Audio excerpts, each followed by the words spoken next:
Bienvenidos una semana más al podcast sobre inversión y educación financiera, fondos de inversión y valores. Mi nombre es Eusebio Gómez, soy asesor financiero y tengo la misión de hacer las cosas de manera diferente, ayudar a muchas personas a lograr buenos resultados financieros y con ello proporcionarles el conseguir la vida que desean llevar. Si estás interesado en solicitar una segunda opinión sobre tu cartera de fondos, puedes hacerlo.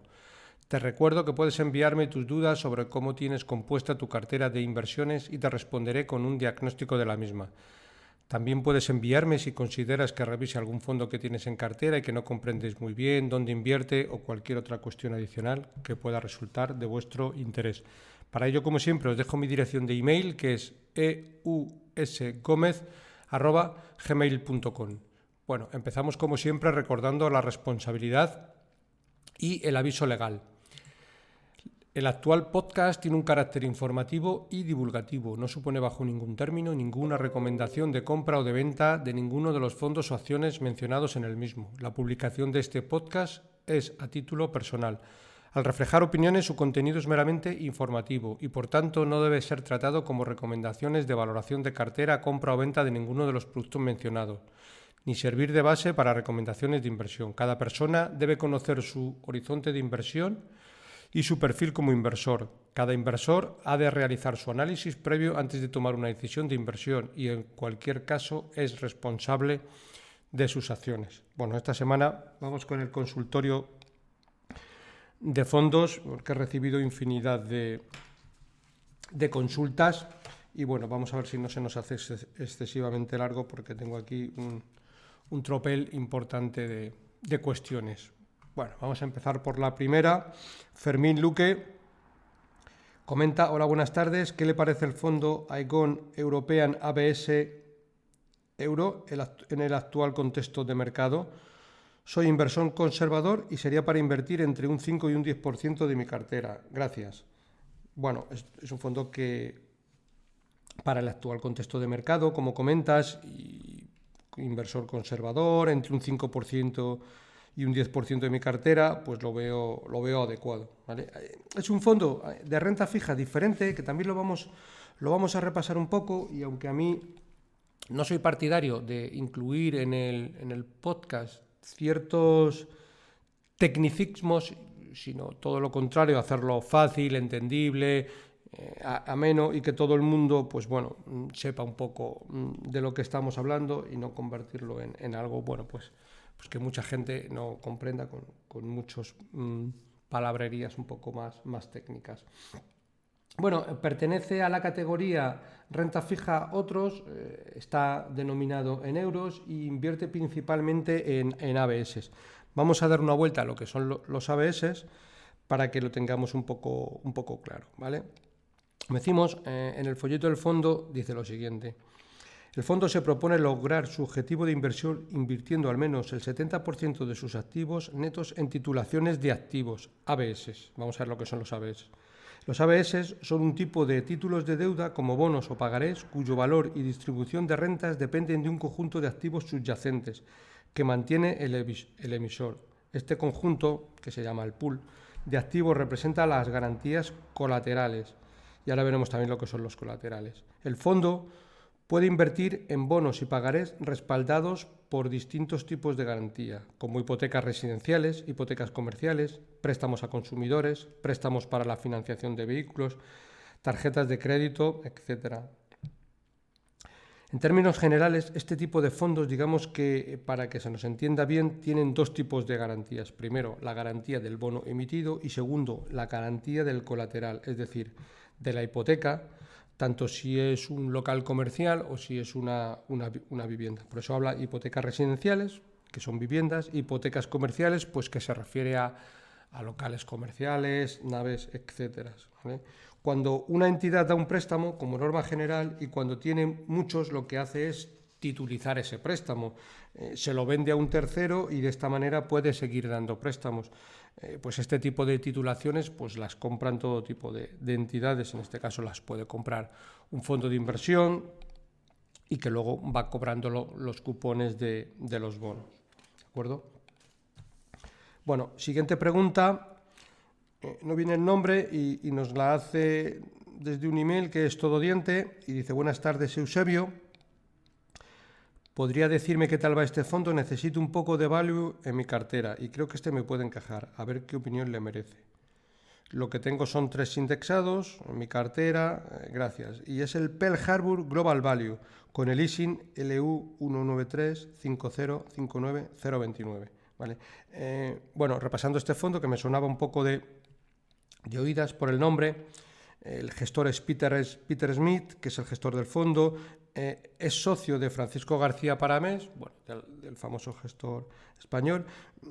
El fondo contiene una filosofía value, es decir, pues son partidarios de comprar propietarios de negocio con buenas perspectivas. Lo clásico del value, pues intentar encontrar valor entre las diferencias que pueden existir entre valor y precio, etcétera. Yo no lo categorizaría de un mal fondo. El gestor pues tiene buena pinta y demás. Casi la pregunta que me la tendría que hacer es yo mismo, y es la siguiente. Este tipo de fondos debemos de tenerlos en cartera mínimo 5 o 6 años. Y si solo voy a comprar un fondo value, ¿debería de comprar este? Porque casi la pregunta que tendría que hacer, mirándome al espejo como inversor, es: ¿qué es mejor? ¿Comprar un fondo value basado en Reino Unido para mantener los próximos 5 o 10 años? ¿O comprar un fondo también value, pues tipo Equan, Valentum, donde todos los meses, trimestres, puedo ver la evolución del fondo, qué compran, qué venden, qué potencial tienen, etcétera?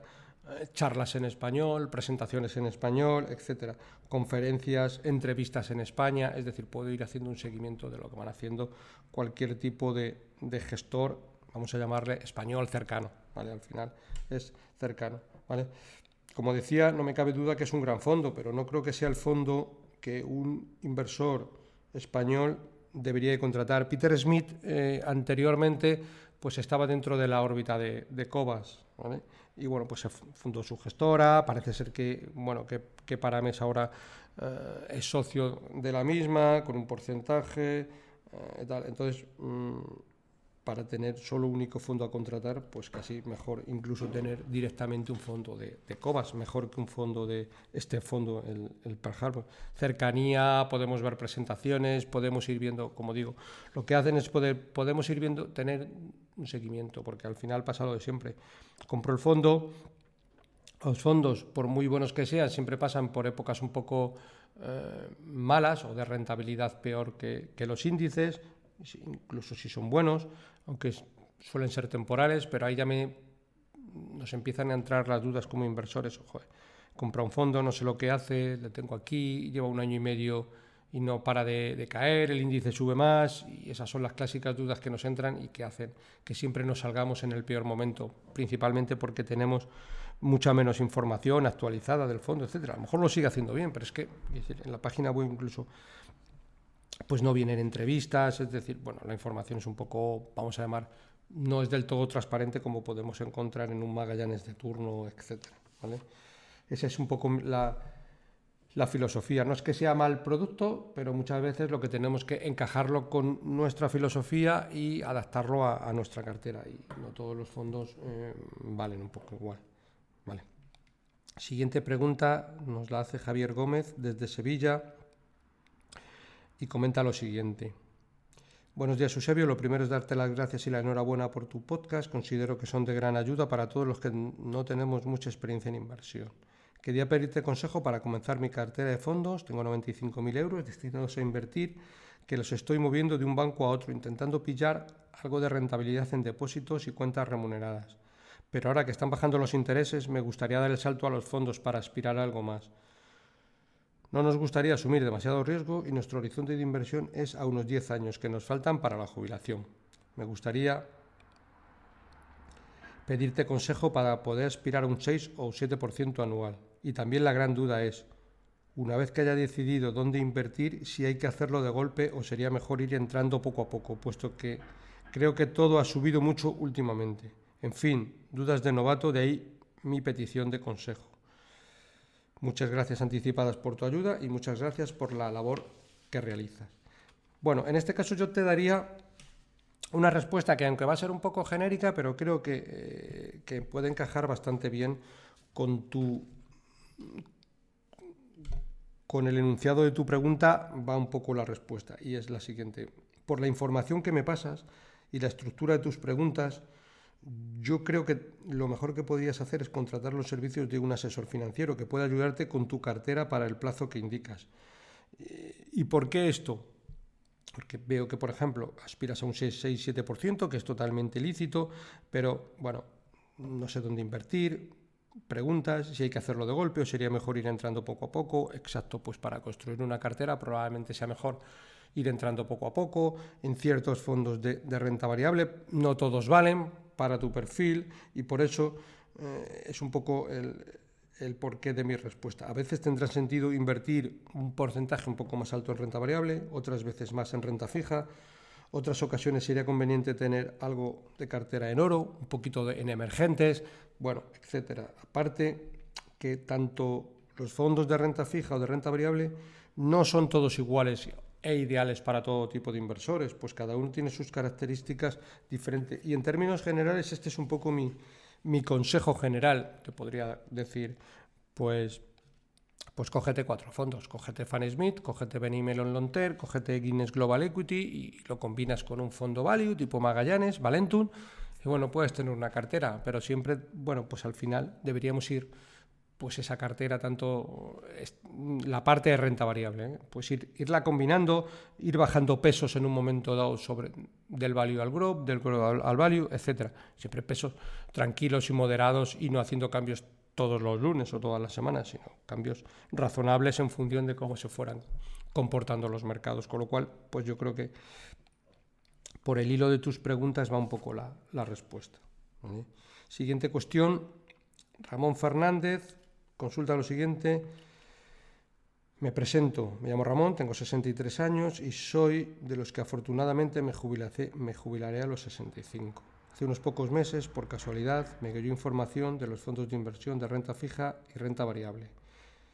Y como soy bastante curioso, me puse a investigar. Rápidamente me di cuenta de que en mi banco estaban haciendo negocio con mi dinero y que a mí me llegaba muy poco de lo invertido, incluso en algunas ocasiones con pérdidas. Así que me puse manos a la obra y fui poco a poco traspasando mi dinero a otros fondos que fui abriendo.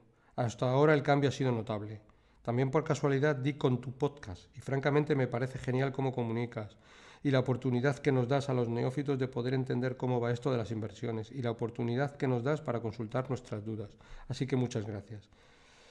Mi consulta es sobre mi portafolio y habla del portafolio en el cual tiene un Vanguard renta fija a 20 años, con bonos a 20 años, y voy a ir contestando a cada fondo un poco su comentario. Este Vanguard renta fija a 20 años no lo tendría en cartera. Para ser un fondo de renta fija me parece demasiado arriesgado. Habla del DW flotante y rate no, es decir, de un fondo de renta fija con bonos flotantes, que tampoco lo tendría, también tiene un riesgo un poquito más elevado de lo considerado para mi gusto y para una cartera de renta fija.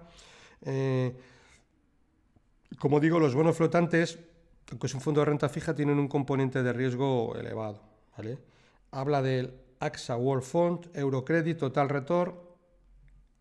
Me parece un buen fondo y sí que lo tendría en cartera en un porcentaje adecuado. El Sigma Brickwater Capital, del cual he hablado aquí en varias ocasiones, probablemente a lo mejor por eso lo tengas, me parece un buen fondo y también lo tendría en cartera. El Buy and Hold Bond Class también lo tendría en cartera porque es un buen fondo. En estos test tengo invertido más o menos 10.000 euros. Para esta cantidad, bajo mi criterio, con estos 3 fondos que te pongo, son más que suficientes, es decir, bajaría un poco ese porcentaje de fondos, ¿vale? Además, tengo el fondo de emergencia, que es el Groupama Tesorería, y también poco que indicar, es un fondo monetario y pues ok, por mi parte es un buen fondo. Por pulir un poco la cartera y por hacerla un poquito más, bueno, pues darle otro ángulo, yo incluiría al menos un 5% de tu cartera en renta variable. ¿Un 5% en renta variable es poco? Sí, pero Si coges buenos fondos, te van a dar un punto extra de rentabilidad a esta cartera. Aunque tengas un objetivo de 2 años, incluir un 5% de cartera en fondos de renta variable, fondos digamos un poquito más que invierten en compañías grandes, como en este caso podrían ser el Morgan Stanley Global Branch, el BNY Mellon Long Term Global Equity. En esa línea puedes escoger fondos de renta variable para un 5% de tu cartera que te va a dar un plus de rentabilidad y con un riesgo prácticamente, no vamos a llamarle muy bajo, pero vamos a llamarle un riesgo bajo. Creo, al final, que todo el mundo debería de tener tanto algo de renta fija como algo de renta variable en su cartera, con independencia de su edad. Veo carteras con un 100% en renta variable que no comparto, como carteras del 100% en renta fija que tampoco comparto. Un 5%, por decir un porcentaje, es pequeño y te va a dar un plus añadido de rentabilidad. Salvo que necesites el dinero en 6-9 meses, que por lo que me estás poniendo no es el caso, yo sí que tendría pues un porcentaje pequeño en renta variable. De la misma manera que cuando veo carteras con un 100% en renta variable, tampoco le encuentro excesiva lógica por muy largo plazo que vayamos, porque siempre sí podemos tener un 10% en renta fija, que no es ninguna locura, pero eso nos va a dar que en determinados momentos de alta volatilidad de mercado, es decir, que los mercados caigan mucho, ese 10% de renta fija nos va a hacer que nuestra cartera caiga un poco menos que el mercado y nos va a dar la oportunidad de ese dinero colocarlo en renta variable a mejor precio, con lo cual siempre podemos ir bajando la volatilidad de la cartera y aumentando la rentabilidad. Muchas veces pensamos, quiero tener un 100% en renta variable para aumentar la rentabilidad. Vale, correcto. Pero si viene una caída del 40%, te la comes entera. Mientras que si tienes un porcentaje razonable en renta fija, bueno, deberíamos de ser capaces de aprovechar esa caída.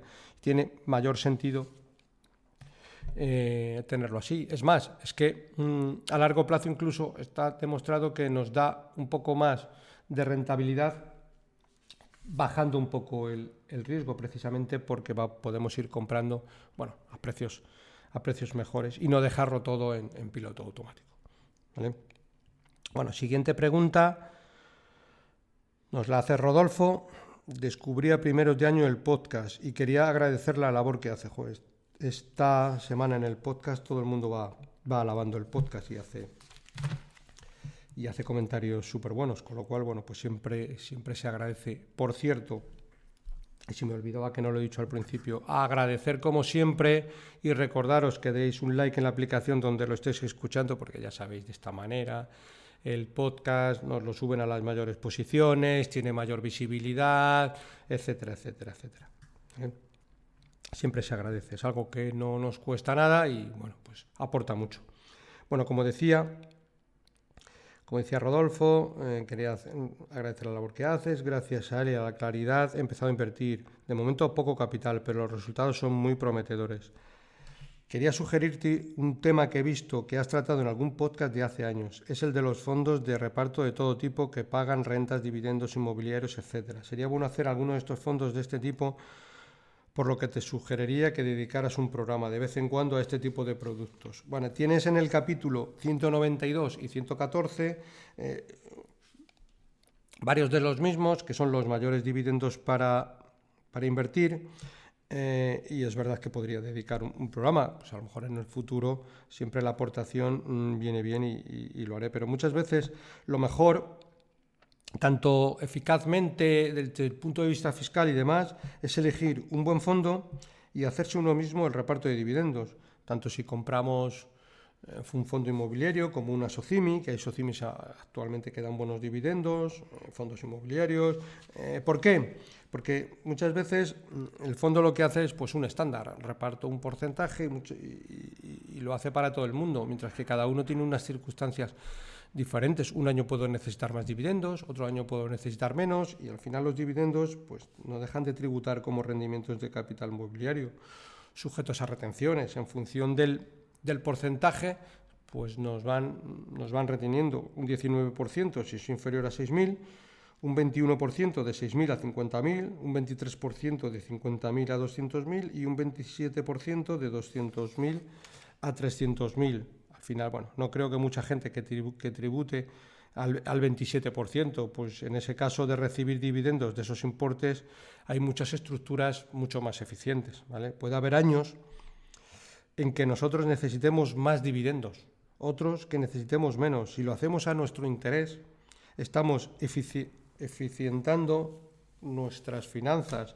Recordar que cuando un fondo reparte dividendos, al final el dinero sale de la caja y lo hace detrayendo el valor liquidativo, es decir, lo mismo que si nosotros nos lo hiciéramos a mano. Un ejemplo, el valor liquidativo de un fondo el 1 de octubre del 2024 es de 10 euros y reparte un dividendo del 1% porque lo hace cada trimestre, es decir, un 4% anual. El fondo ese día pues vale 9,90, pues ha repartido 0,10, que es un 1%. Si repartiese un 3%, automáticamente el fondo valdría 9,70, es decir, se descuenta del valor liquidativo, no es algo que, con lo cual, bueno, digamos que sale de la caja, va a nuestro bolsillo, pero al salir de la caja también se descuenta del valor liquidativo, ¿de acuerdo? Con lo cual, bueno, pues no deja de ser un apunte contable, que sí que lo recibimos en nuestra cuenta, pero en ese mismo momento nuestra inversión ha bajado de precio. En lugar de tener el dinero en el fondo, lo tenemos en la cuenta, pero bueno, no deja de ser un poco lo mismo. Con lo cual yo siempre soy partidario de que cada uno de nosotros somos diferentes, tenemos circunstancias diferentes y podemos ir haciéndonos el reparto de dividendos a nuestro antojo, una vez al año, cada trimestre de forma automática lo podemos poner, pero hay años que a lo mejor no lo voy a necesitar y no tengo que me tienen que estar reteniendo. ¿De acuerdo? Vale. Otra pregunta, en este caso bastante interesante, me la hace Jacobo Cadarso y habla de cambiar fondo de comercializadora. Bueno, cuando vamos a cambiar un fondo de una entidad a otra, podemos hacerlo por diferentes vías. Podemos hacer un traspaso de un fondo a otro y también podemos hacer un cambio de comercializador. Es decir, mantengo el mismo fondo, pero cambio de comercializador. Va un poco por ahí la pregunta, ¿vale? Y bueno, voy a leerlo literal. Dice: buenos días, Eusebio, soy seguidor de tu podcast y lo sigo con interés porque realmente aporta valor, por lo que te estoy muy agradecido. El motivo de mi email, a ver si me clarificas y aconsejas sobre lo siguiente. Tengo en mi cartera un fondo, el Fidelity Global Technology, ¿vale? Bueno, habla de que en donde lo tiene le cobran muchas comisiones, etcétera, ¿vale? Y dice: he estado investigando la posibilidad de cambiar de comercializadora, pero que pueda tardar un mes, el proceso no me agrada nada. Exacto. El cambiar de comercializadora como norma general, manteniendo el mismo fondo, un mes, y yo te diría por mi experiencia que un mes largo. Tengo experiencia incluso de un mes y medio. Es verdad que si es un fondo que voy con él a largo plazo y no lo voy a tocar, pues bueno, no me debería importar. Pero es verdad que en ese mes y medio el fondo, vamos a decir, está en el limbo. No puedo tocarlo de la entidad origen y tampoco me ha llegado a la entidad destino, con lo cual lo tengo ahí que no puedo hacer nada con él, ¿vale? En este caso, muchas veces lo más eficiente, bueno, aunque voy a seguir con la pregunta y luego lo vamos viendo. Como dice, estaba investigando la posibilidad de cambiar de comercializadora, pero que pueda tardar un mes, el proceso no me agrada nada. Así que se me ocurrieron dos opciones, a ver si puedes decirme de su viabilidad y agradecería tu consejo también, ¿vale? Abrir una nueva cuenta y comprar el fondo allí nuevamente. En la entidad vamos a decirle destino, ¿vale? Para posteriormente hacer un traspaso total del banco al otro banco, ¿vale? No sé si esto estará permitido. No está permitido, porque si haces un cambio de una entidad origen a una entidad destino del mismo fondo, no se puede hacer. Tienes que hacerlo a otro fondo. Entonces, en ese caso, ¿qué es mejor que podemos hacer? Tienes dos opciones. Una, cambio de comercializadora, entre 40, 30, 45 días, 50 se puede ir. Bueno, o puedes hacer un traspaso de fondos. Puedes llevarte el Fidelity Global Technology al nuevo banco a un fondo monetario.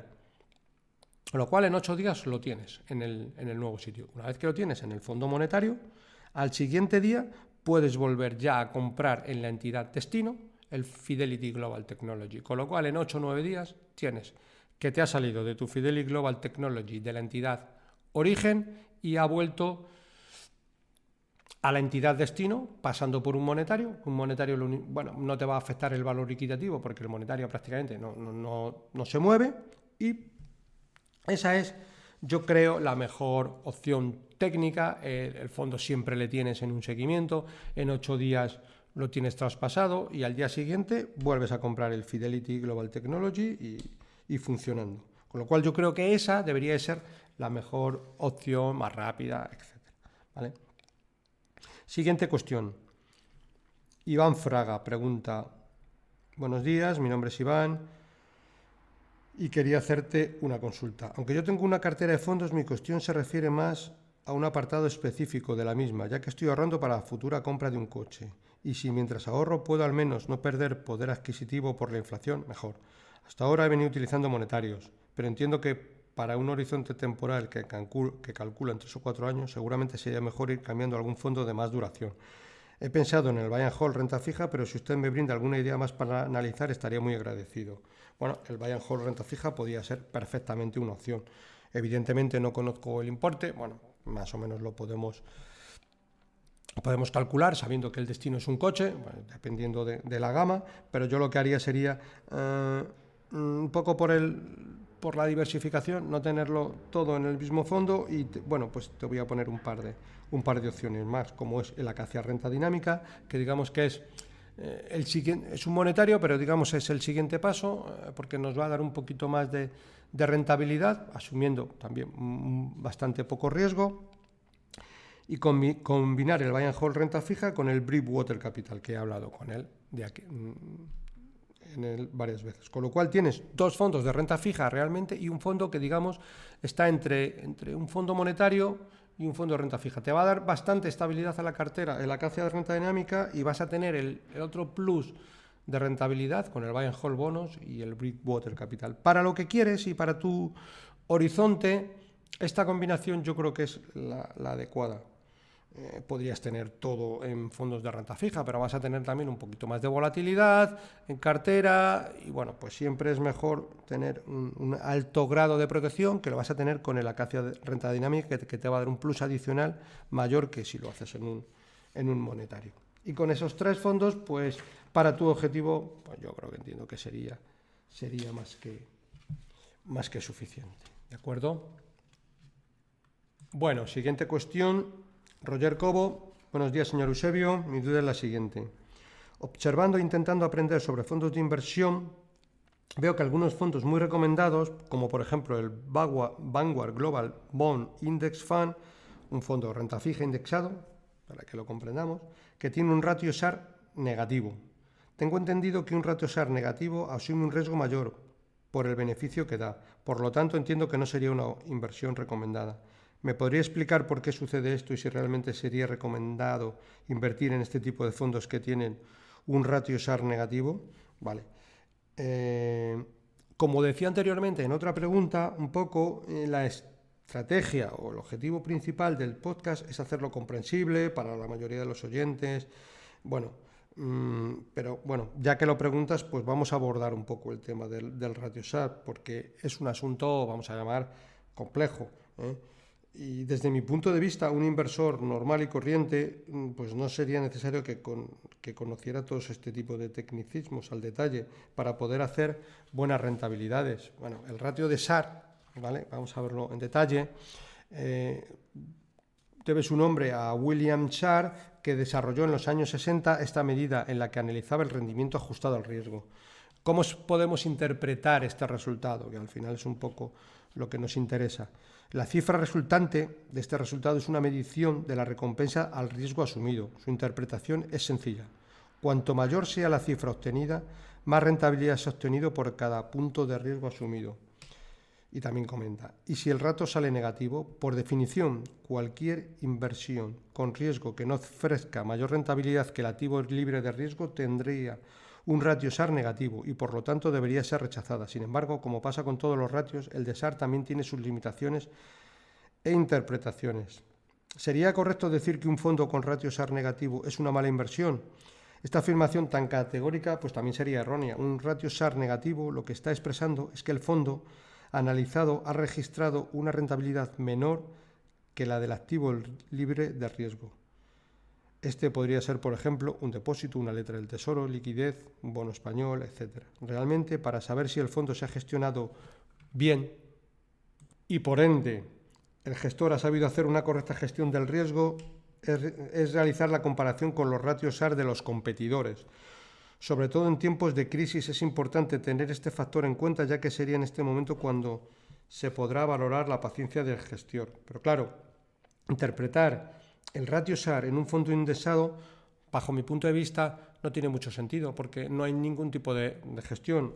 Nos indexamos a todo tipo de bonos y bueno, es una métrica realmente el ratio SAR que tiene más sentido para fondos de gestión activa y poder conocer si el gestor realmente está añadiendo rentabilidad, pero asumiendo poco riesgo, que es de lo que se trata, ¿vale? Cuestión que en un fondo de renta fija indexado no debería de suceder, porque bueno, pues nos indexamos y ya no hay ningún tipo de gestión, es decir, no está sobreponderando bonos de bancos, bonos de aseguradoras, bonos de compañías tecnológicas, sino que bueno, pues se indexa a todo el mundo y punto, ¿vale? Cartesio, por poner un ejemplo, en fondos, esto lo suele hacer bastante bien y sí que añade ratio SAR y rentabilidad a sus fondos, ¿vale? Sin aumentar el riesgo. Podéis escuchar una entrevista en el capítulo 217 donde incluso el gestor de Cartesio hablaba un poco de todos estos puntos, es decir, suelen tener una rentabilidad razonable tirando a buena, pero asumiendo un riesgo mucho menor que el mercado, que muchas veces esto es lo que nos tenemos que fijar, evidentemente en un fondo de gestión activa, ¿de acuerdo? Siguiente cuestión, porque veo que todavía quedan aquí unas pocas, sí quedan, sí. Vale, Cristian Camaño. Hola Eusebio, ¿qué tal? Muchas gracias por compartir tus conocimientos y opiniones en tu podcast. Ahora que los monetarios empiezan poco a poco a dar menos rentabilidad, estoy planteándome hacer un traspaso desde el monetario, el AXA Trexor Corten, al fondo de renta fija flexible DNCA Invex Alpha Bonds. ¿Qué opinas sobre este fondo de renta fija flexibles?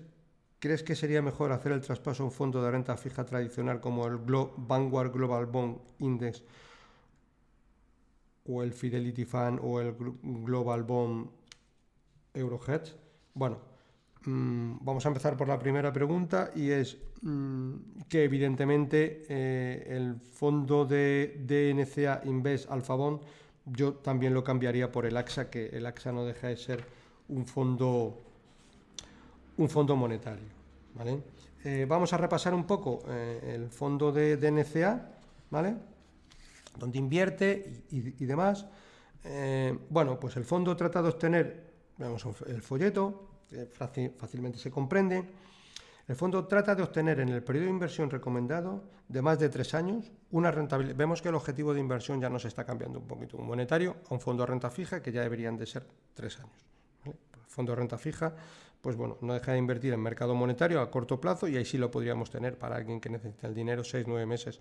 Nos tenemos que ir a un horizonte de inversión un poco mayor, pero bueno, si este es el caso, como decíamos, el fondo trata de ofrecer en el periodo de inversión recomendado de más de 3 años una rentabilidad después de comisiones superior al euro STR más el 1,80%. Y ahora vamos a ver qué es el euro STR, ¿vale? Este objetivo de rentabilidad se persigue asociándolo a una volatilidad anual inferior al 5% en condiciones normales de mercado.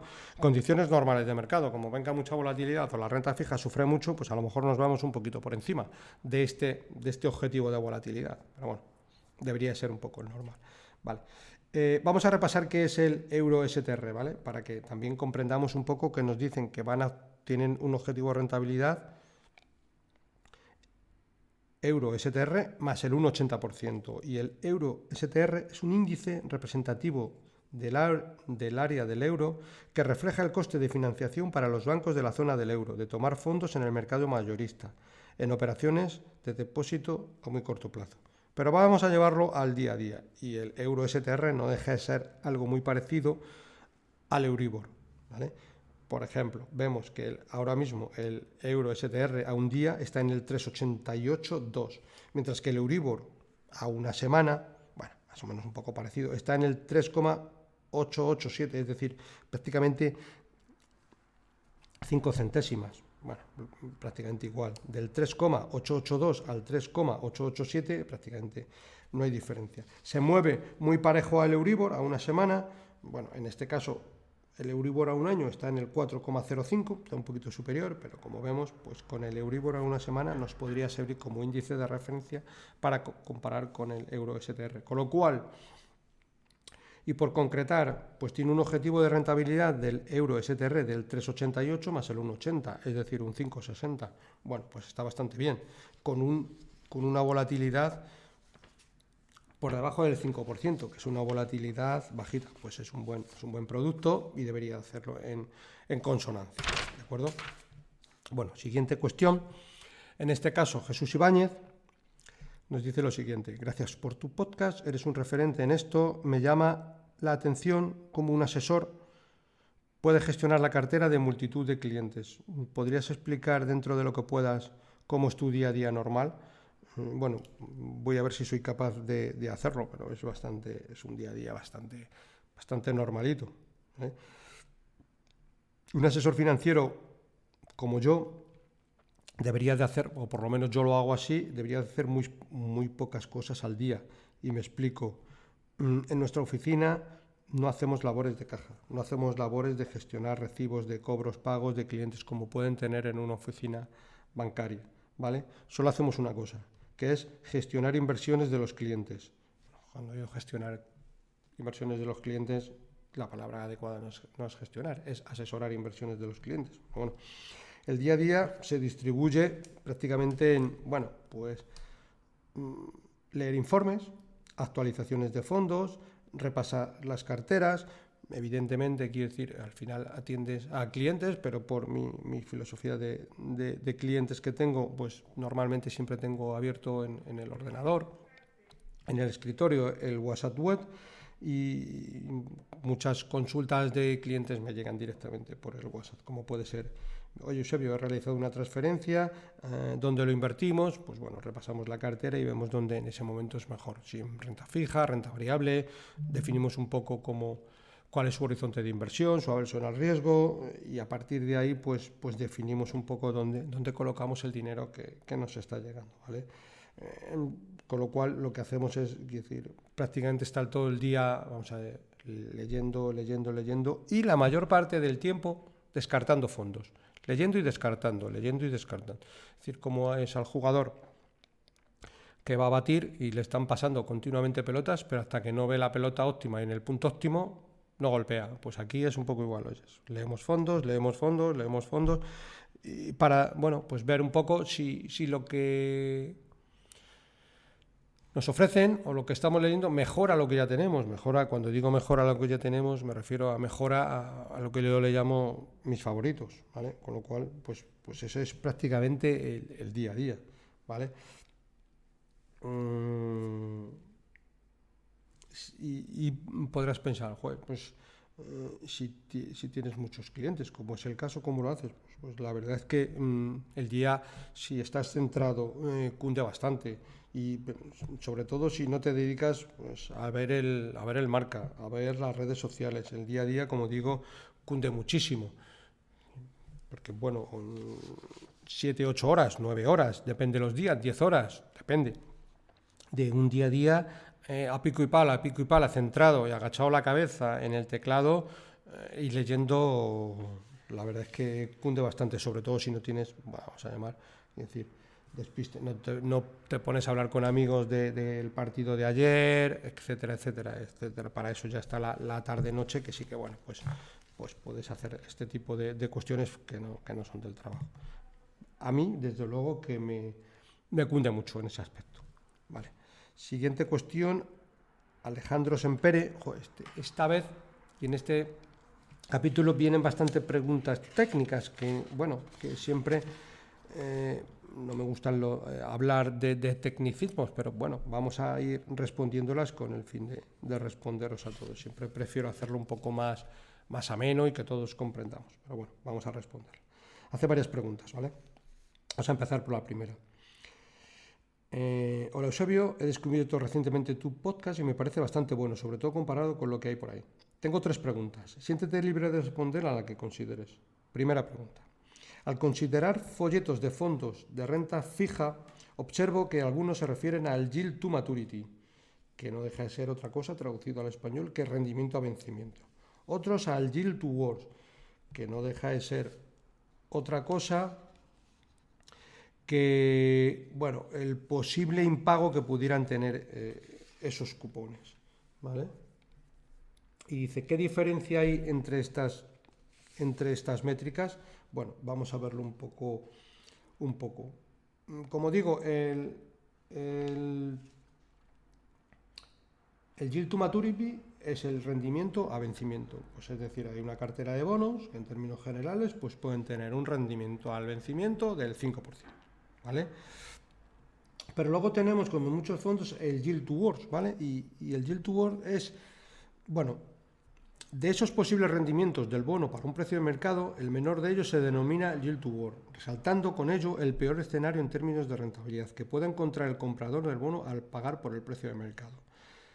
Es habitual que en este tipo de cupones del yield to worst sean emisiones a más largo plazo, con un cupón variable a lo largo de la vida del bono, en los cuales se fija para el cupón un spread diferencial sobre una referencia a un plazo intermedio, por ejemplo 5 años, que es revisable en el futuro, aplicando ese spread inicial a un nivel de yield swap en el plazo de cada dicha revisión. Como vemos, es un poco complejo, porque es verdad que podemos comprar un bono a 100, que todos los bonos cuando se emiten cotizan a 100, pero luego ese bono, en función de los tipos de interés, del mercado, de la calificación crediticia de ese bono, etcétera, etcétera, etcétera, pues puede variar y puede ir a 105, puede ir a 90 o a 60 o a 70, porque la compañía entra en riesgo de impago y hace que ese bono baje mucho. Pues la yield to worst no deja de ser otra cosa que, bueno, que digamos que el potencial de pérdida que puede tener ese bono calculado en ese momento, no en el momento que vale 100, sino en el momento a lo mejor que vale 60. Con lo cual es un poco complejo. Y desde mi punto de vista, de esto ya se va a encargar el gestor del fondo de renta fija. Nosotros como inversores pues no deberíamos de conocerlas un poco por encima, pero no deberíamos de entrar en todo este tipo de cuestiones porque, sinceramente, la cabeza, quiero decir, nos puede reventar, y porque podemos hacer, decir, un análisis excesivo de los fondos, que ya para eso, hombre, si queremos llegar a este grado, a lo mejor resulta que lo que tenemos que ser son inversores de bonos en renta fija, que, bueno, como alguien que invierte en acciones, que puede ver las acciones, pero el mundo de los bonos es un mundo muy, muy complicado, entre otras cosas porque hay muchos bonos que el mínimo de inversión se requieren 100.000 euros, 200.000 en muchos casos, con lo cual no es para un inversor normal. Si alguien tiene una cartera de 100.000 euros, puede tener 10 acciones si lo tiene diversificada, pero si tenemos 100.000 euros, 200.000, 300.000, que es un poco la media, pues solo podemos tener 3 bonos, con lo cual tiene más sentido tener una cartera de renta fija, y en ese caso lo que tenemos que elegir es el gestor de renta fija, ¿vale? Más que meternos en todo esto. Oye, que lo preguntáis, lo respondo para que sepáis un poco en qué consiste, pero desde un punto de vista de saberlo por encima, ¿vale? Luego también otro tipo de fondos también hablan de lo que es el cupón promedio, ¿vale? Y el cupón promedio, pues incluso es más, que muchas veces alguien no debería sentirse mal por no saber lo que es ni un cupón promedio, ni una yield to maturity, ni una yield to worst, porque para eso, ya, como digo, ya está el gestor, ¿vale? Un inversor normal puede obtener buenos retornos de sus inversiones sin conocer todos estos técnicos, ¿vale? Bueno, y por último, los rendimientos de los bonos son una consideración importante para los inversores que buscan tomar decisiones de inversión informadas. Por poner un poco lo que también es la tasa de cupón promedio ponderada, es una métrica que puede ayudar a los inversores a evaluar los rendimientos de los bonos de manera integral. Esta métrica tiene en cuenta la tasa de cupón de cada bono en una cartera, así como el tamaño de cada bono, para proporcionar una tasa de cupón promedio para toda la cartera. Hay muchos factores que pueden influir en la tasa de cupón promedio ponderada, incluso el número y el tamaño de los bonos en la cartera, así como las tasas de cupón de esos bonos. Comprender cómo calcular e interpretar la tasa de cupón promedio ponderada puede ayudar a los inversores a tomar decisiones. Más que a los inversores, yo diría que a los gestores de fondos de renta fija, ¿de acuerdo? Más cuestiones sobre la tasa de cupón promedio ponderada. La tasa de cupón promedio ponderada se calcula multiplicando la tasa de cupón de cada enlace en una cartera por su tamaño, sumando estos valores y luego dividiendo por el tamaño total de la cartera. Esta métrica es útil para evaluar el rendimiento general de una cartera de bonos, ya que tiene en cuenta las tasas de cupón de los bonos individuales y el tamaño de los fondos, de los bonos. Bueno, esto a mí me recuerda a cuando yo estaba estudiando para ser asesor financiero, que todas estas cuestiones te las tenía que saber. Con el tiempo las vas recordando, pero en el día a día, bueno, las sabes, pero no afecta en exceso, ¿vale? Bueno, siguiente, hace más preguntas, ¿vale? La pregunta era sobre estos fondos de renta fija. Respecto a los fondos de renta variable value, ¿qué te parece el DWS Invest Crucial World Value? Te he escuchado hablar del Magallanes European Equity y de algunos otros que encajan en la filosofía value, pero creo que no has mencionado al que refiero. Y hace entre comillas, ¿puedo equivocarme? ¿Te parece peor opción que el Magallanes por poner uno con el que comparar? Para mi punto de vista me parece mucho mejor el Magallanes.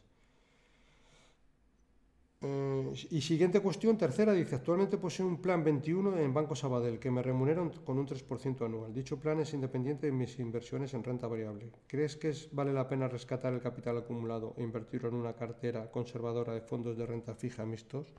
Dicho de otra forma, ¿batir al 3% anual a largo plazo sin asumir grandes riesgos es fácil? Bueno,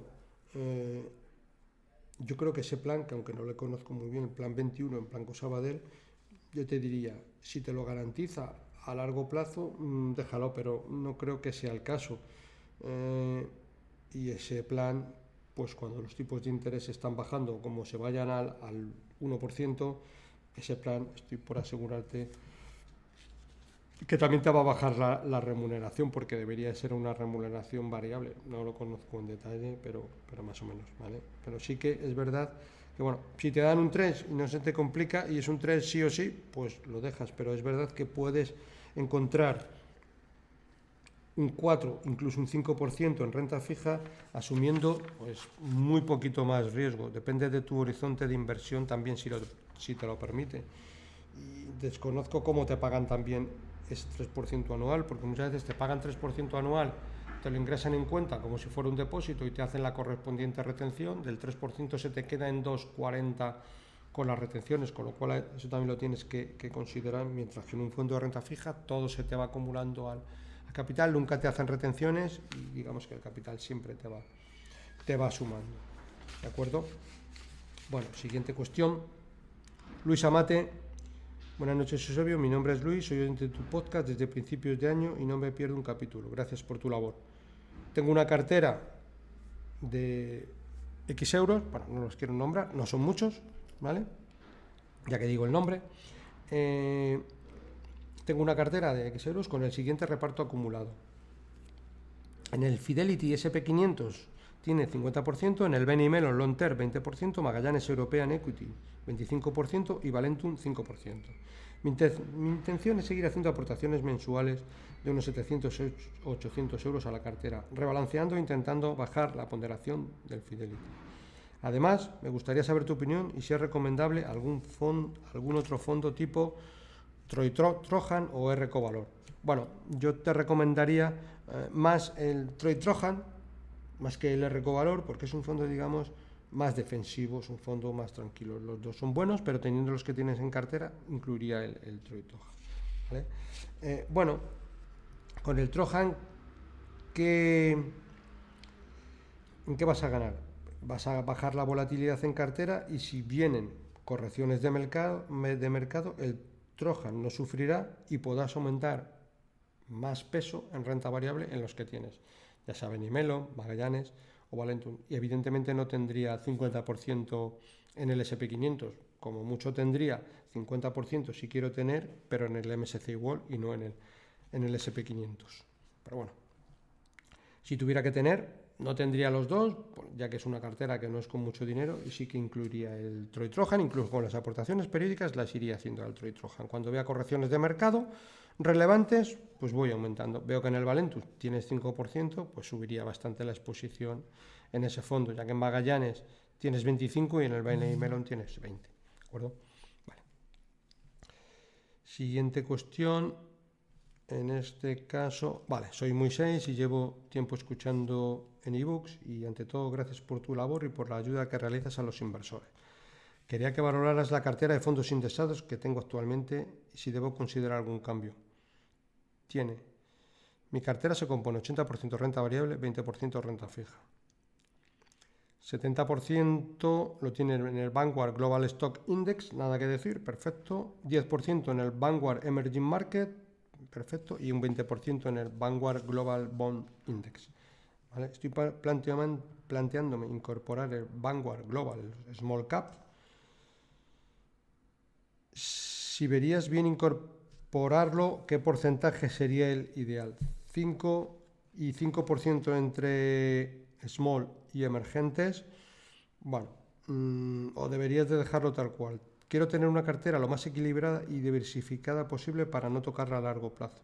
Bueno, yo bajaré un poquito el porcentaje en el Vanguard Global Stock Index, ya que quieres tener un poco de variación, tendría 60%, tendría un 10% en small cap, tendría un 10% en emergentes y conservaría el 20% que tienes en renta fija. Incluiría un 10% en emergentes, aunque hay parte del MSCI que ya te está cogiendo emergentes, pero los mercados emergentes suponen una contribución bastante más grande al PIB mundial que lo que ponderan en los índices de bolsa. Por tanto, no estás haciendo ninguna locura asignando un 10% a emergentes. ¿Vale? Estás haciendo una asignación táctica personal que a largo plazo lo hará directamente el MSCI y digamos que tú de alguna manera te estás adelantando. En el anterior capítulo, cuando hablé de China, ya comentaba lo que supone China en el porcentaje mundial y la contribución al PIB mundial y lo que pondera la bolsa china en los índices mundiales, que es muchísimo menos, con lo cual, bueno, pues tiene bastante sentido ese 10% en emergentes. ¿Vale? Ángel Martínez comenta lo siguiente. Este mes le estáis pegando bien a mi ego. No hace más que todos van por el mismo tema. Ángel Martínez, lo primero, gracias por ilustrarnos con tu podcast. No me pierdo ni uno. Y ahora la pregunta. ¿Hay algún fondo entre tus favoritos que te guste y que dé una rentabilidad media del 5% que invierta en bonos corporativos? Tienes bastantes. Si escuchas, por ejemplo, el podcast sobre rentabilidad de fondos favoritos durante el año, hago una mención a fondos de renta fija que hablamos un poco de la rentabilidad de lo que llevan en el año, creo que lo hice en septiembre, y superan ese 5%. En concreto, pues mira, voy a decir varios, incluso voy a decir los ISIN, voy a sacar los ISIN, que los tengo por aquí en el Excel y vamos a ir repasando. Mira, por ejemplo, el Brickwater Capital es un fondo que te va a dar a 3 años más de un 5% y el ISIN es LEU 198-4948-874. Tenemos el Buy and Hold Bonos de la gestora española Buy and Hold con el ISIN LEU 22785-74988.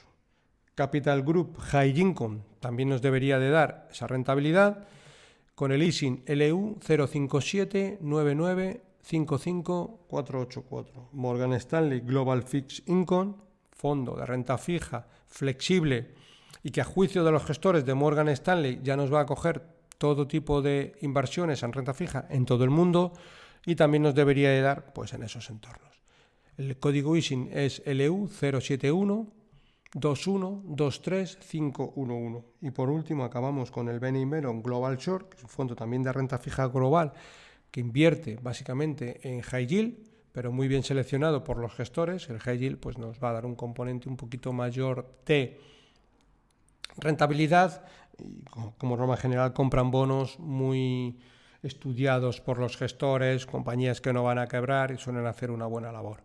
El código ISIN es IE00BD5CTX77.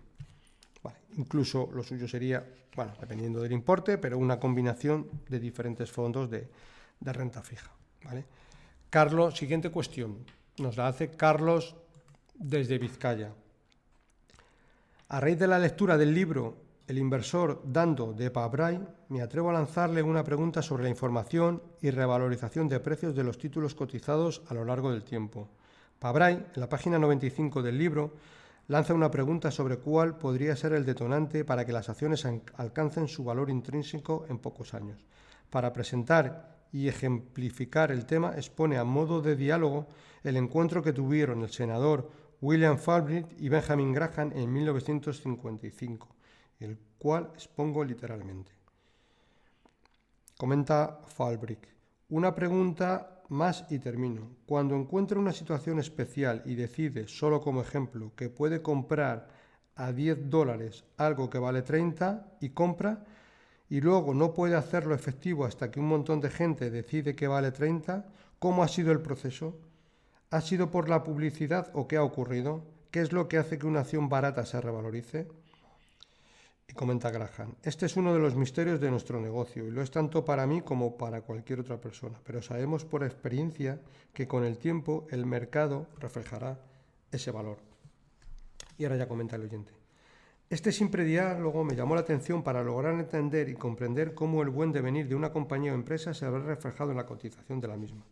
¿Cuál es el proceso por el cual los títulos de una empresa se revalorizan? Se entiende que los precios de las cotizaciones suben cuando hay más compradores que vendedores y al revés, pero ¿es solo esta la causa del comportamiento y formación del precio de las acciones? Es decir, aparte de la compra de acciones de los inversores particulares, grandes y pequeños, se entiende que la buena marcha de una compañía por su buena praxis y el buen devenir de éste influye directamente con el tiempo en el aumento de su cotización. Lo de la economía real se ve reflejada con el tiempo en la economía financiera. ¿Pero esto cómo es? ¿Con la recompra de títulos por parte de la propia empresa? ¿Es el único modo que tiene una empresa de que su cotización en bolsa se incremente? Felicidades por el conocimiento y consejos que nos muestras en tu podcast. Vale.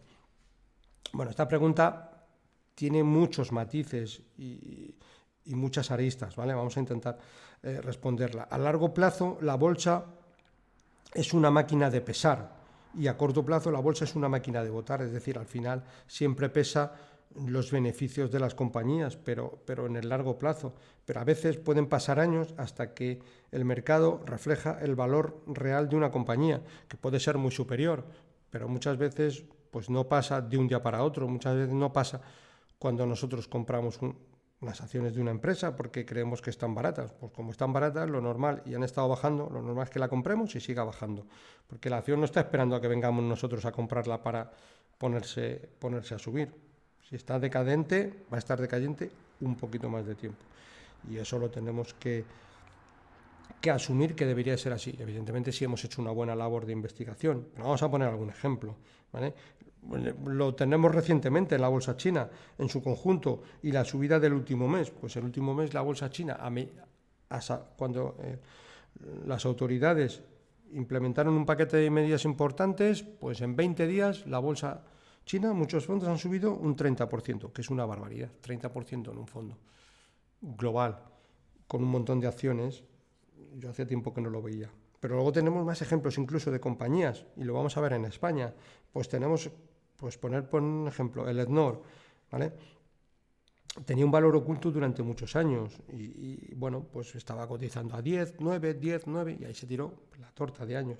Bueno, muchos gestores pues siempre comentaban que había mucho valor oculto y de repente pues vendió una filial, que solo esa filial deja sin deuda a la compañía y aflora de golpe el valor, pasando la acción de aproximadamente 10 a 18, 19, lo que es en un mes.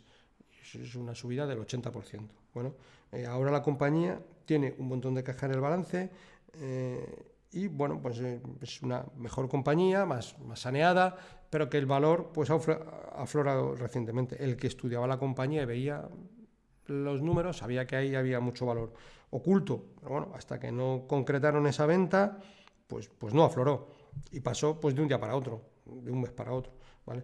Podemos ver más, podemos poner infinidad de ejemplos. Nos vamos a detraer un poco más en el tiempo y podemos hablar de Ferrovial. En el año 2007-2009, cuando compró el aeropuerto de Heathrow, cotizaba 3-4 euros. No le sigo en el día a día realmente Ferrovial, pero creo que en estos momentos pues anda por encima de los 35, creo recordar. Cuando el mercado descuenta mejores expectativas, suelen ser un buen catalizador pero a veces que pasa mucho tiempo, ¿vale? Compró el aeropuerto de Heathrow, tenía mucha deuda, el mercado se pensaba que la compañía pues no iba a ser capaz de hacer frente a la deuda, con el tiempo se vio que sí, bueno, y la acción pues en 15 años ha ido de 3 a 35, pues ha multiplicado por 10. Bueno, pues evidentemente no se ha ido a 3 a 35, se fue de 3, subió de golpe a 10 y luego poco a poco ha ido subiendo. Pues bueno, tiene autopistas por todo el mundo, etcétera. Pues es una buena compañía, ¿vale? Podemos seguir poniendo casos, pero en cada uno luego sube por unas circunstancias un poco diferentes. ¿Qué debemos de hacer como inversores? Si la tesis es correcta, pues armarnos de paciencia. En el momento actual, pues podemos poner el caso de Stellantis o el sector del automóvil en su conjunto. O Tesla se hace con todo el mercado, o a poco que lleguen catalizadores, que pueden ser de muchos tipos, pues estas compañías deberían de subir fuerte. Catalizadores, pues ¿por dónde pueden venir? Bueno, pues que los gobiernos digan que no van a imponer tantas medidas a los coches de combustión tan rápidas y que no van a desaparecer a tan corto plazo, pues cosas de ese tipo, o otras similares que pasarán cuando compramos algo de una compañía muy barata, como puede ser Stellantis. Pues lo primero, que como ha caído tanto, pues lo normal es que la compremos y siga cayendo. Bueno, pues si nos armamos de paciencia no deberíamos de salir mal parados. Pero bueno, insisto, luego ya tampoco es una recomendación de inversión, estamos hablando de ejemplos. Vale, Carles Capella comenta: hola Eusebio, en primer lugar, gracias por la ayuda que nos das en tu podcast, no me pierdo ni uno. En tu podcast, ¿dónde invertir en 2024? Me gustó mucho que vayas a tratar en un futuro programa el tema de promediar a la baja, porque yo estoy contigo, de que en buenos fondos es muy rentable y lo considero muy interesante. Pero te voy a hacer otra propuesta de podcast o pregunta para el consultor del fondo, y es el tema del número de fondos a tener en cartera. Se comenta que un error típico en muchas carteras es que no tengan más de 6 o 7 fondos en cartera, que la cantidad merma la rentabilidad, que una cosa es que tengas que diversificar y otra es la obsesión por la diversificación. Cada vez que diversificas, reduces riesgo, pero también rentabilidad. ¿Por qué? Bueno, si diversificas adecuadamente, no reduces la rentabilidad, es más, podrías aumentarla. Lo que sí te hará es reducir la volatilidad. Si combinas buenos fondos, lo haces de forma más robusta. Es decir, podemos poner diferentes ejemplos. Puedes hacer una combinación de fondos tipo Fan Smith con Magallanes, que son perfectamente una combinación muy adecuada. Estás diversificando, pero digamos que las acciones que hay en Fan Smith o en Magallanes es que no se están solapando, con lo cual sí que puedes tener una diversificación correcta que te puede incluso aumentar la rentabilidad, y sobre todo la estructura de la cartera la haces mucho más fuerte, ¿vale? Siguiente cuestión. Mi opinión es que si los fondos no están correlacionados, y aunque lo estén, sí quiero tener otros fondos de la misma temática o región para diversificar entre gestoras. En principio, no veo por qué no tenerlos. Pues es correcto. Como ejemplo, en renta variable europea podría tener un único fondo indexado, pero también podría tener un fondo Growth, un fondo Value y otro más enfocado a las pequeñas compañías. Pues correcto, perfecto. No se están solapando y podrías tener una cartera, desde mi punto de vista, incluso más robusta. Otro tema que puede influir, bueno, también hablas por aquí un poco, porque lo he anotado. Vale, cada vez que diversificas reduce riesgo, pero también rentabilidad. ¿Por qué? ¿Puede ser por un tema de comisiones? No tienes por qué, porque aunque tú diversifiques en diferentes fondos, al final pagas lo mismo. 100.000 euros en comisiones al 1%, da igual que tengas 4 que 8 fondos, porque cada fondo te va a cobrar una comisión en función del volumen que tengas invertido, con lo cual no estás doblando comisiones en ningún caso. Puedes tener un único fondo, puedes tener 3 fondos, pero estás pagando exactamente igual, porque por cada fondo pagas el importe que tengas.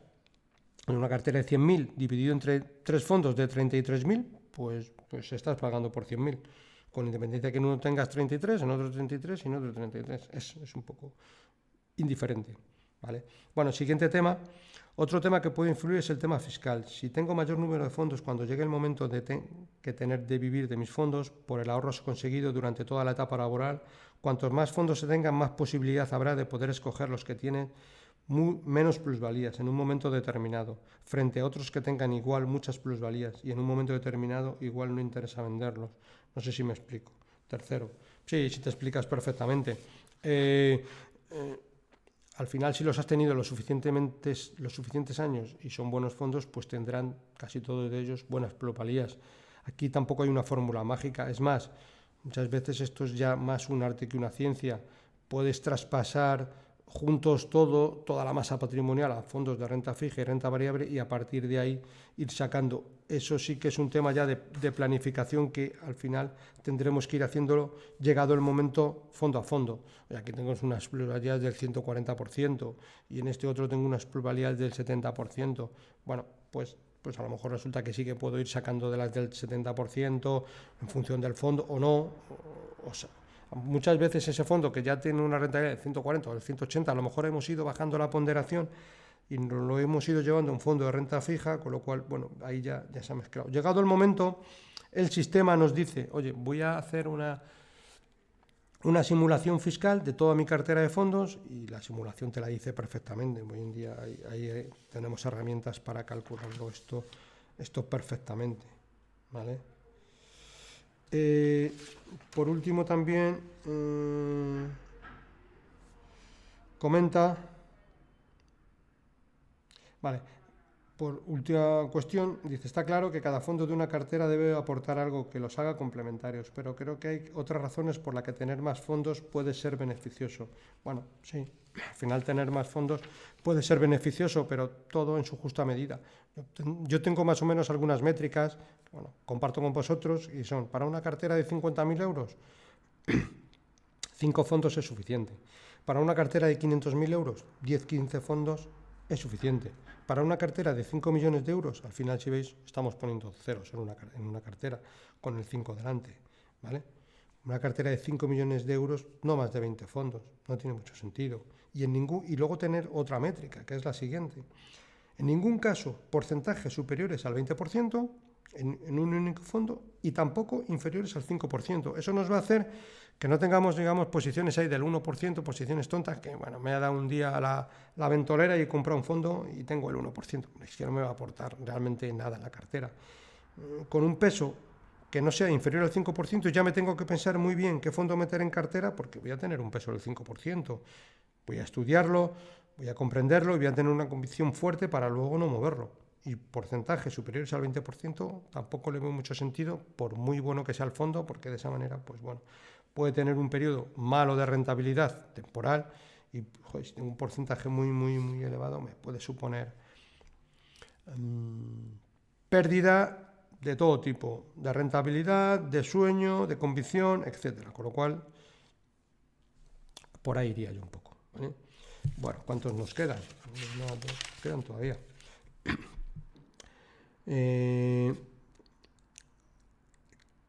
Caetano hace la siguiente pregunta. Hola, Eusebio, muchas gracias por tu trabajo y enhorabuena por tu podcast. Tengo una pequeña duda para tu consultorio. Estoy pensando en indexarme a un fondo en el MSCI World. Vivo y trabajo en España, por lo que sería un fondo en euros. Mi duda es si indexarme a un fondo normal o a un hedge. Un hedge es un fondo igual que el MSCI, pero con la divisa cubierta, ¿vale? O incluso repartir mitad y mitad e indexarme a los dos para tener un balance entre minimizar el riesgo y los costes. Estos serían los fondos. Bueno, MSCI World, Fidelity MSCI World y Fidelity MSCI World hedgeado, ¿vale? ¿Qué estrategia verías mejor para un largo plazo y aportaciones mensuales de unos 300 euros? ¿En qué fondo sería conveniente hacer una aportación puntual grande cuando el dólar tenga poco valor con respecto al euro y viceversa? Mi consejo es que te olvides de pretender ser más listo que el mercado y mi experiencia dice que eso no lo vamos a conseguir, que no vamos a ser más listo que el mercado. Si quieres hacer fondo indexado, vives en Europa o en España y trabajas en España, cobras tu dinero en euros, si tienes que el día de mañana vivir de tus inversiones, lo harás en euros, si en un futuro te quieres comprar la segunda residencia o quieres hacer con el dinero lo que consideres, tu entorno es el euro, con lo cual deberías tener un fondo en euros.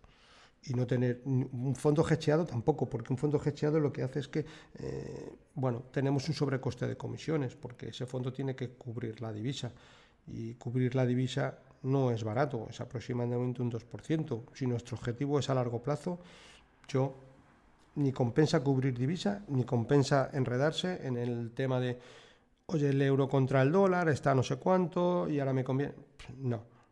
Indéxate, abre un fondo al MSCI World en euros y olvídate, porque va a ser complicarte. ¿Vale? Siguiente pregunta, José García. Hola Eusebio, tras escuchar su podcast sobre el libro de Peter Seilen y motivarme a que me haya leído dicho libro, creo que hay fundamento sólido para tener en cartera algo de Quality Growth. La parte que tenía destinada al value, concretamente con el fondo Vesting Fund, que poseo desde 2018, la ha repartido a partes iguales entre este y el Seilen World Group. Bueno, el dinero que tenía invertido, lo he dividido con el fondo Seilen World. Aparte tengo una cartera Vogel Brown, principalmente indexada, formada desde 2017, cuando comencé con el SP500 de ING. Y ya se ha perfeccionado la parte Vogel, pivotando a las bajas comisiones de fondos Vanguard principalmente, que es la columna vertebral de toda mi cartera, indexados y cartera permanente. Vamos, 70-30 aproximadamente. Creo que con lo que le comento respecto a combinar Vesting Fund y Seilen World Group, participaremos en el crecimiento de las empresas que componen ambos fondos y en ambos estilos de inversión, pero en épocas de caídas estaremos más amortiguados y se reduciría la volatilidad, cosa que conforme van pasando los años nos da más tranquilidad. Al margen, la alternancia que han tenido ambos estilos en superarse en rentabilidades, a veces por periodos cíclicos en los que un estilo supera al otro, pero que a largo plazo se observa que han funcionado bien. Ya me dice cómo lo ve y qué le parece esta decisión de combinar ambos fondos al 50-50 bajo su superior criterio. Pues yo, poco que añadir. Te diría que ok a todo. Me parece un buen razonamiento y una buena opción. No tengo nada más que comentar, salvo que me parece correcto. Jesús Bravo, saludos cordiales, mi nombre es Jesús y ante todo enhorabuena por el podcast, nos ayuda bastante en entender dónde invertir correctamente nuestros ahorros. Ante todo decirle que mi horizonte temporal de inversión son 10 años y que tengo bastante aversión al riesgo. Mi objetivo es preservar el capital y obtener una rentabilidad anual de al menos el 5%. Vale. Y comenta lo siguiente, mi cartera está compuesta de la siguiente forma. MAN GL Dynamic Income con el 40%, PINCO Income con otro 40%. Y luego el restante 20% está compuesto a partes iguales por 10 fondos que son los siguientes. Bueno, no os los voy a enumerar porque prácticamente son casi todos fondos, un poco algunos de renta fija, otros de renta fija en dólares, que yo no tendría.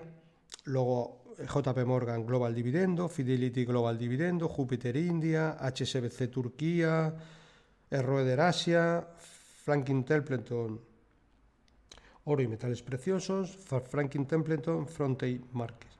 ¿Vale?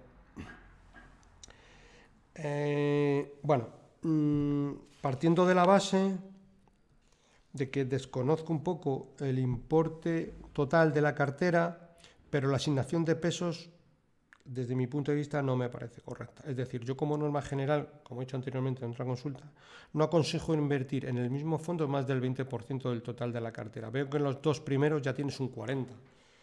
Por otro lado, dentro del peso del restante 20% veo excesivos fondos, ¿vale? Y seguiría la misma lógica que he comentado anteriormente. Es decir, tampoco recomiendo tener menos del 5% de la cartera en cualquier fondo. Esto ya limita el tener excesivos fondos. ¿Por qué? Nos hará pensar, estudiar más todo lo que tenemos en cartera y no tender fondos con pesos tan bajos. También hay que decir que con 10 años de horizonte temporal, al menos el 5%, pero deberías de aspirar a tener un poquito más. ¿El MAN GL Dynamic es mal fondo? No, pero para tener un 40% evidentemente no. Lo mismo con el PINCO Income, ¿es un mal fondo? No, pero no tendría el fondo tanto porcentaje, ¿vale? Tendría un porcentaje mucho menor. ¿Que luego quiero tener un 20% en renta variable? Me parece una posición adecuada. Evidentemente me quitaría los fondos que veo aquí que tienes, fondos de renta fija en dólares, como es el Franklin High Yield US en dólares, no lo tendría. Y el VS Euro High Yield, bueno, este parece que es... Pero el Aberdeen Frontier Market Bond Fund en dólares tampoco lo tendría. Es un fondo de mercados emergentes de renta fija, no lo tendría en dólares. Y ese 20% lo tendría en buenos fondos de renta variable, pues los clásicos que hablo en el podcast.